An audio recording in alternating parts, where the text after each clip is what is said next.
England, 1880, the heart of an empire that spanned the globe, a land of towering factories, roaring steam engines, and unimaginable wealth.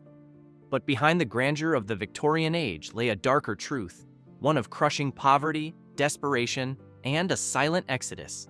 Millions packed their few belongings, kissed their homeland goodbye, and stepped onto ships bound for the unknown. But why? What forced them to abandon everything they knew?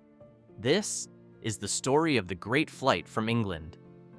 To understand why so many left, we must first step into their world. Imagine the air thick with coal smoke, the streets slick with filth. For the working class, life was a relentless grind. A factory worker might labor 14 hours a day, 6 days a week, and still struggle to feed his family. Wages were pitiful, just enough to survive, never enough to escape. Cities like Manchester, Liverpool, and London swelled with desperate souls. Overcrowded slums became breeding grounds for disease. Cholera, typhoid, tuberculosis, they struck without mercy. In some districts, half of all children died before their 5th birthday. The government called it progress, the people called it a prison, and then the crops failed. In the 1870s and 80s, a series of disastrous harvests sent food prices soaring.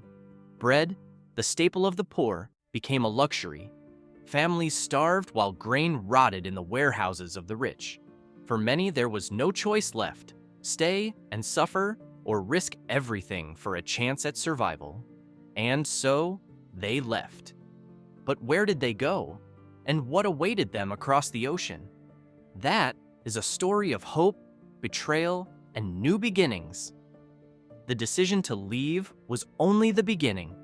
For those who dared to dream of something better, the next step was even harder: choosing where to go. The world was vast, and England's desperate sons and daughters scattered like seeds in the wind. But what called them?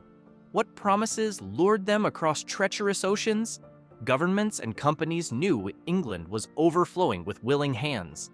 And so, they dangled the most powerful temptation of all: land. In America, the Homestead Act offered 160 acres to anyone who could work it. In Australia, assisted passage schemes promised wages, not just survival, but a future. But it wasn't just pamphlets that pulled them. Letters from those who'd already left arrived like lifelines.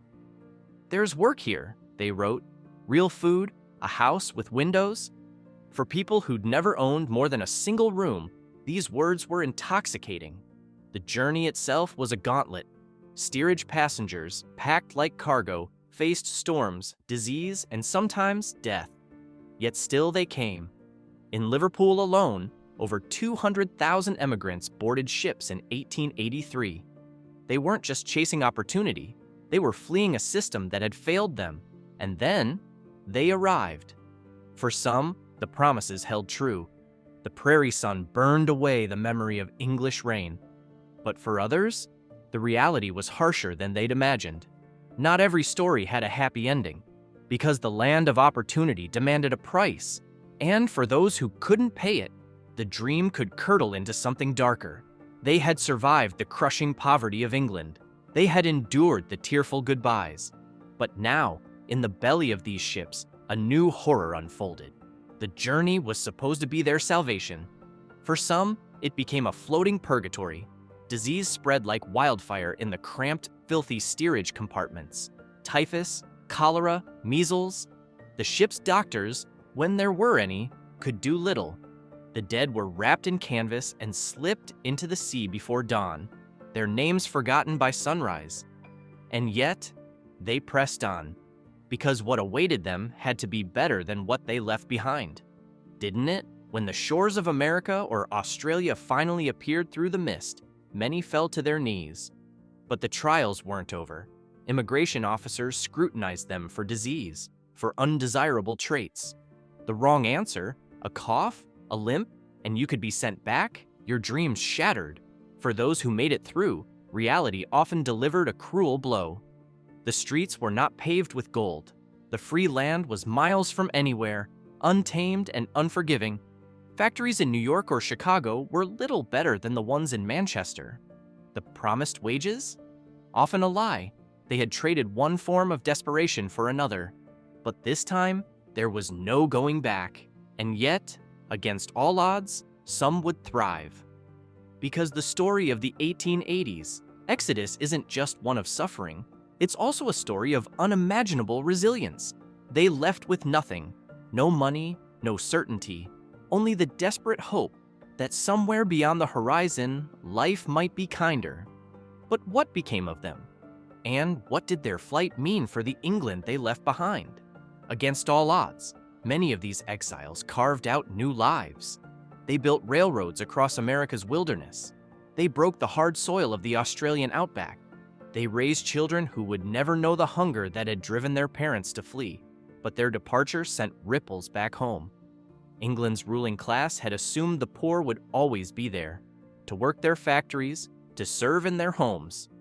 Now, they faced labor shortages. Wages began, slowly, to rise. The Exodus had changed the game. The flood of emigrants forced England to confront its failures. Reformers pointed to the Exodus as proof the system was broken.